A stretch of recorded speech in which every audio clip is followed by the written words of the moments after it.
very sim. And today we're going to talk about solving trig equations with exact solutions. Let's review first what we've solved before in trig. We've talked about simple exact equations where we'll just look for kind of basically unit circle ratios, and I'll say solve for x if sine of some angle equals root 2 over 2. Find those angles on the unit circle, and we've gotten those right off our unit circle between 0 and 2 pi. Pretty simple solutions so far. We've also done approximate solutions where we've used graphs to find intersections with kind of uglier solutions, where we've found where like sine of x over 2 equals negative 0.606. We've done that with a graphing calculator. But today we're going to talk about solving equations exactly. And why I say exact is I want you to compare these two solutions that I have here. They are the same solution, but one of them is exact and one of them is approximate. Over here, I'm representing my solutions with pi over 4 and 3 pi over 4. Over here, I can find that same solution, which is approximately 0.7853982, but this decimal continues on since it's equal to what pi over 4 is. Pi is irrational. When I divide it by 4, it's still going to be irrational. And so I'm not able to encapsulate this solution exactly unless I express it in terms of pi. So we like exact solutions in math because we are containing what the true value is without any sort of rounding or approximation. So for these types of problems, we're going to try and stick with exact solutions in terms of pi, which is why I don't want to use the graph here. Graphs sometimes can be helpful to check your answers. If you know that pi divided by 4 is this value, you might say, okay, good, I got the right answer. But we're not going to leave answers like this. We're going to shoot for answers like this. Okay, so here is 3 examples that are 3 variations on a common theme. And I want to solve for x in each of these. They're slightly different. They're all equal to negative 1/2, but they have different inputs in my sine function. And this time, I want to find all solutions between 0 and 3 pi.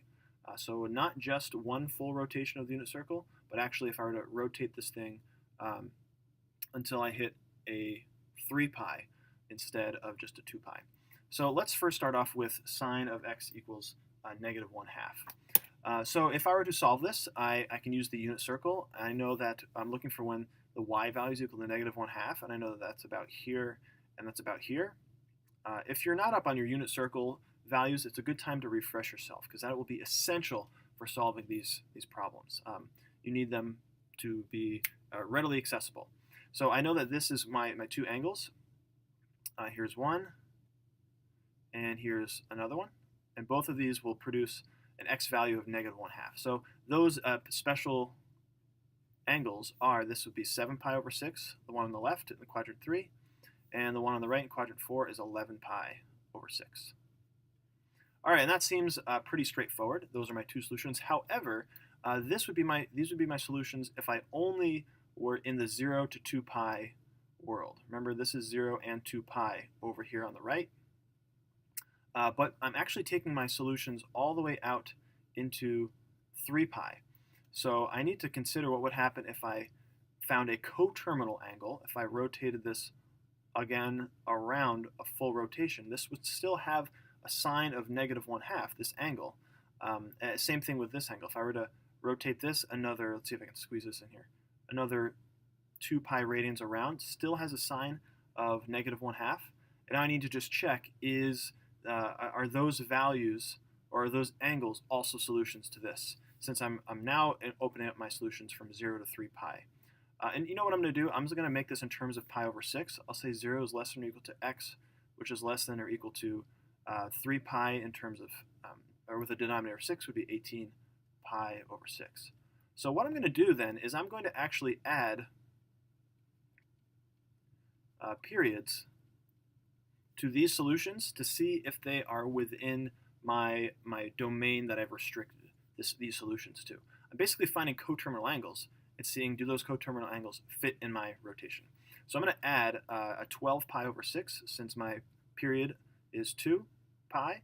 So I'll add, not 12 pi over 6, I'm going to add 12 pi over 6. Let me get rid of that. So this is actually going to be 12 pi over 6 plus 7 pi over 6, so that's 19 pi over 6.